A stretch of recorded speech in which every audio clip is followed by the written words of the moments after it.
ಎಲ್ರಿಗೂ ನಮಸ್ಕಾರ. ಒಂದು ಆಲೋಚನೆ ನಮ್ಮ ಜೀವನ ಬದಲಿಸಬಹುದು. ಇವತ್ತಿನ ದಿನ ನಾವು ಗರ್ಭ ಸಂಸ್ಕಾರ ಪುಸ್ತಕದ ಅಧ್ಯಾಯ 19 ನೋಡೋಣ. ಯಾರು ಈ ಹಿಂದಿನ ವಿಡಿಯೋಗಳನ್ನು ನೋಡಿಲ್ಲ, ಹೋಗಿ ಆ ವಿಡಿಯೋಗಳನ್ನು ನೋಡಿ ಬನ್ನಿ. ಹಾಗಂದರೆ ನಿಮಗೆ ಗರ್ಭ ಸಂಸ್ಕಾರದ ಬಗ್ಗೆ ಒಂದು ಸಂಪೂರ್ಣವಾದ ತಿಳುವಳಿಕೆ ಬರುತ್ತೆ. ಬನ್ನಿ ಈಗ ಅಧ್ಯಾಯ 19 ಶುರು ಮಾಡೋಣ. ಅಧ್ಯಾಯ 19 ದಯೆ, ಕರುಣೆ, ಸರ್ವಮಂಗಳ ಸಂಸ್ಕಾರ, ಸಾತ್ವಿಕ ಮಕ್ಕಳ ಸೃಷ್ಟಿ, ಭಾಗ 2. ನಾವು ನಮ್ಮ ಮಗುವನ್ನು ಉತ್ತಮ ಮನುಷ್ಯನನ್ನಾಗಿ ಮಾಡಬೇಕು ಅಂತಂದರೆ ಈ ಜಗತ್ತಿನಲ್ಲಿ ಪ್ರತಿಯೊಂದು ಜೀವಿಯನ್ನು ಪ್ರೀತಿಸೋದನ್ನು, ಕರುಣೆಯಿಂದ ನೋಡೋ ಸಂಸ್ಕೃತಿಯನ್ನು ನಮ್ಮ ಮಗುವಿನಲ್ಲಿ ನಾವು ಬೆಳೆಸಬೇಕು. ನಮ್ಮ ಮಗುವಿನಲ್ಲಿ ನಾವು ಬೆಳೆಸಬೇಕು ಅಂದರೆ ಮೊದಲು ನಾವು ಅದನ್ನು ಅಳವಡಿಸಿಕೊಳ್ಬೇಕು. ಮೊದಲು ಪೋಷಕರು ನಾವು ಯಾರನ್ನು ನೋಡುತ್ತೇವೆಯೋ ಅವರನ್ನು ಪ್ರೀತಿ, ದಯೆ, ಸಹಾನುಭೂತಿಯಿಂದ ನೋಡಬೇಕು. ಈ ರೀತಿಯಾಗಿ ನಾವು ದೃಷ್ಟಿಯನ್ನು ಬದಲಾಯಿಸಿಕೊಂಡಿದ್ದೇ ಆದರೆ ನಮ್ಮ ಮಗುವು ಸಹ ಅದೇ ಗುಣಗಳನ್ನೇ ಹೋಲುತ್ತದೆ, ಅದೇ ಗುಣ ಸಂಸ್ಕೃತಿಯನ್ನೇ ಅಳವಡಿಸಿಕೊಳ್ಳುತ್ತದೆ.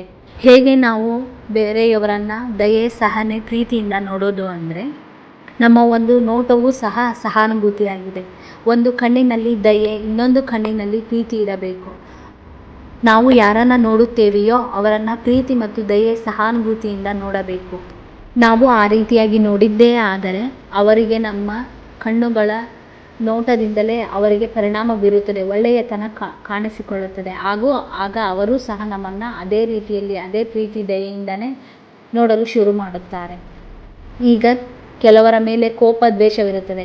ಅಂಥವರನ್ನು ಹೇಗೆ ನೋಡುವುದು ಅನ್ನೋದಾದರೆ ಅವರನ್ನೂ ಸಹ ನಾವು ಒಳ್ಳೆಯ ಭಾವನೆಯಿಂದ, ದಯೆ ಮತ್ತು ಸಹಾನುಭೂತಿಯಿಂದ ನೋಡಿದ್ದೇ ಆದರೆ ಅವರೂ ಸಹ ಬದಲಾಗಲು ಶುರು ಮಾಡುತ್ತಾರೆ. ಮತ್ತು ಮನಸ್ಸಿನಲ್ಲಿ ನೋಡುವಾಗ ನೀವು ಒಳ್ಳೆಯವರು, ಸಮರ್ಥರು, ಆರೋಗ್ಯವಂತರು, ಸತ್ಯ ಮಾರ್ಗದಲ್ಲಿ ನಡೆಯುವರು ಎಂದುಕೊಳ್ಳಬೇಕು ಮನಸ್ಸಿನಲ್ಲಿ. ಮತ್ತು ನೀವು ಶುದ್ಧರು, ಬುದ್ಧರು, ಪವಿತ್ರರು, ಪರಿಪೂರ್ಣರು, ನಿಮ್ಮಲ್ಲಿ ಒಳ್ಳೆಯ ಗುಣಗಳು ಬೆಳೆಯುತ್ತವೆ ಎಂದು ಎಲ್ಲ ವಿಕಾರಗಳನ್ನು ತೆಗೆದುಹಾಕಿ ಒಳ್ಳೆಯ ದೃಷ್ಟಿಯಿಂದ, ದಯೆ, ಸಹಾನುಭೂತಿಯಿಂದ ಅವರನ್ನು ನೋಡಿದ್ದೇ ಆದರೆ ಅವರೂ ಸಹ ಬದಲಾಗುತ್ತಾ ಹೋಗುತ್ತಾರೆ. ಇಷ್ಟೆಲ್ಲ ನಮಗೆ ಮನಸ್ಸಿನಲ್ಲಿ ಅಂದುಕೊಳ್ಳಲು ಆಗುವುದಿಲ್ಲ ಎನ್ನುವುದಾದರೆ ನೀವು ತುಂಬ ಒಳ್ಳೆಯವರು, ಒಳ್ಳೆಯ ಮನಸ್ಸಿನವರು ಎಂದು ಒಳ್ಳೆಯ ಪ್ರೀತಿಯ ಭಾವನೆಯಿಂದ ಅಂದುಕೊಂಡು ನಾವು ಅವರನ್ನು ನೋಡಿದ್ದೇ ಆದರೆ ಅವರಿಗೆ ಆ ಗುಣಗಳು ಆ ಕಣ್ಣಿನ ನೋಟದಲ್ಲಿಯೇ ಅರ್ಥವಾಗುತ್ತದೆ. ಅವರು ನಮ್ಮನ್ನು ಒಳ್ಳೆಯ ರೀತಿಯಲ್ಲಿ ನೋಡುತ್ತಿದ್ದಾರೆ, ಅವರೂ ಸಹ ಒಳ್ಳೆಯವರು, ಹಾಗಾಗಿ ನಮ್ಮನ್ನು ಹಾಗೆ ನೋಡುತ್ತಿದ್ದಾರೆ ಎಂದು ಅವರ ಮನಸ್ಸಿಗೆ ಪರಿಣಾಮ ಬೀರುತ್ತದೆ. ಈ ರೀತಿಯಾಗಿ ನಾವು ಮಾಡಿದ್ದೇ ಆದರೆ ನಮ್ಮ ಗರ್ಭದಲ್ಲಿರುವ ಶಿಶುವಿಗೂ ಸಹ ಅದು ಅನ್ನಿಸುತ್ತದೆ. ಅದು ಅದೇ ರೀತಿಯಲ್ಲಿಯೇ, ಅಂದರೆ ಒಳ್ಳೆಯ ಭಾವನೆಯಲ್ಲಿಯೇ ಬೇರೆಯವರನ್ನು ನೋಡುವ ಸಂಸ್ಕೃತಿಯನ್ನು ಕಲಿಯುತ್ತದೆ. ಈಗ ಎಕ್ಸಾಂಪಲ್ಗೆ ಹೇಳಬೇಕಾದ್ರೆ ಒಬ್ಬರು ಬೇಕಂತಾನೆ ಗೊತ್ತಿದ್ದು ಅವರಿಗೆ ನಮ್ಮಿಂದ ತೊಂದರೆ ಆಗುತ್ತೆ ಅನ್ನೋದು ಗೊತ್ತಿದ್ರೂ ಸಹ ತೊಂದರೆಯನ್ನು ಮಾಡ್ತಾರೆ. ಅಂಥವರನ್ನು ಹೇಗೆ ಕ್ಷಮಿಸೋದು, ಅಂಥವರನ್ನು ಹೇಗೆ ದಯೆ, ಪ್ರೀತಿ, ಕರುಣೆಯಿಂದ ನೋಡೋದು ಅನ್ನೋದಾದರೆ ಅವರಿಗೆ ನಾವು ಅವರ ತಪ್ಪನ್ನು ಹೇಳಬೇಕು. ಆದರೆ ಅವರಿಗೆ ನಾವು ಏನನ್ನಾದರೂ ಹೇಳುವಾಗಲೂ ಸಹ ನೀವು ಈ ರೀತಿಯಾಗಿ ಮಾಡಿದಿರಿ ಎಂದು ಹೇಳುವಾಗಲೂ ಸಹ ನಮ್ಮ ಮನಸ್ಸಿನಲ್ಲಿ ಒಳ್ಳೆಯ ಭಾವನೆಯನ್ನು ಇಟ್ಟುಕೊಳ್ಳಬೇಕು.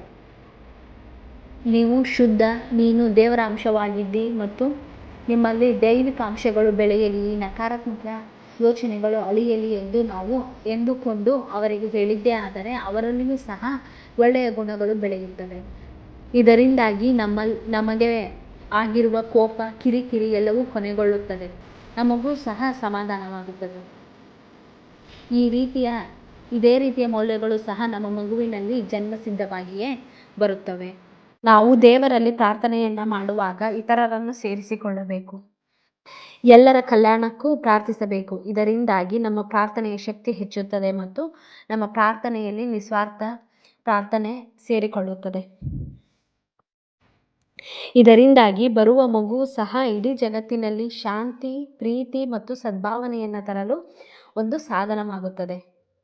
ಹೇಗೆ ನಾವು ನಮ್ಮ ಪ್ರಾರ್ಥನೆಯಲ್ಲಿ ಇತರರನ್ನು ಸೇರಿಸಿಕೊಳ್ಬೇಕು ಅನ್ನೋದಾದರೆ, ಈಗ ಎಕ್ಸಾಂಪಲ್ ಹೇಳೋದಾದರೆ, ದೇವರೇ ನನ್ನ ಮಗು ಆರೋಗ್ಯವಾಗಿರಲಿ ಎಂದು ನಾವು ಪ್ರಾರ್ಥನೆಯನ್ನು ಮಾಡ್ತಾ ಇದ್ದೀವಿ ಅನ್ನೋದಾದರೆ, ದೇವರೇ ನನ್ನ ಮಗುವಿಗೆ ಉತ್ತಮ ಆರೋಗ್ಯ ಸಿಗಲಿ ಮತ್ತು ಎಲ್ಲ ಮಕ್ಕಳು ಸಹ ಉತ್ತಮ ಆರೋಗ್ಯ ಹೊಂದಲಿ ಅಂತ ಪ್ರಾರ್ಥನೆಯನ್ನು ಮಾಡಬೇಕು.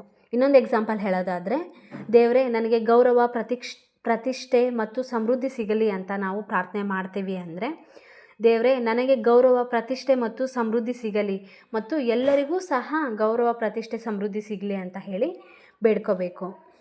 ಈ ರೀತಿಯಾಗಿ ನಾವು ಬೇಡ್ಕೊಂಡಿದ್ದೇ ಆದರೆ ಮಗುವು ಸಹ ಶಾಂತಿ, ಪ್ರೀತಿ, ಸದ್ಭಾವನೆಯನ್ನು ತರಲು ಒಂದು ಸಾಧನವಾಗಿ ನಮ್ಮ ಹೊಟ್ಟೆಯಲ್ಲಿಯೇ ಅಂದರೆ ಭ್ರೂಣದಲ್ಲಿದ್ದಾಗಲೇ ತಯಾರಿ ಆಗುತ್ತದೆ.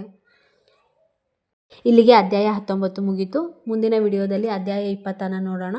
Thank you. ಈ ವಿಡಿಯೋ ಇಷ್ಟ ಆಗಿದ್ರೆ ನಿಮಗೆ ಲೈಕ್, ಶೇರ್ ಆ್ಯಂಡ್ ಕಾಮೆಂಟ್ ಮಾಡಿ. ನನ್ನ ಚಾನಲನ್ನು ಸಬ್ಸ್ಕ್ರೈಬ್ ಮಾಡ್ಕೊಳ್ಳಿ. Thank you.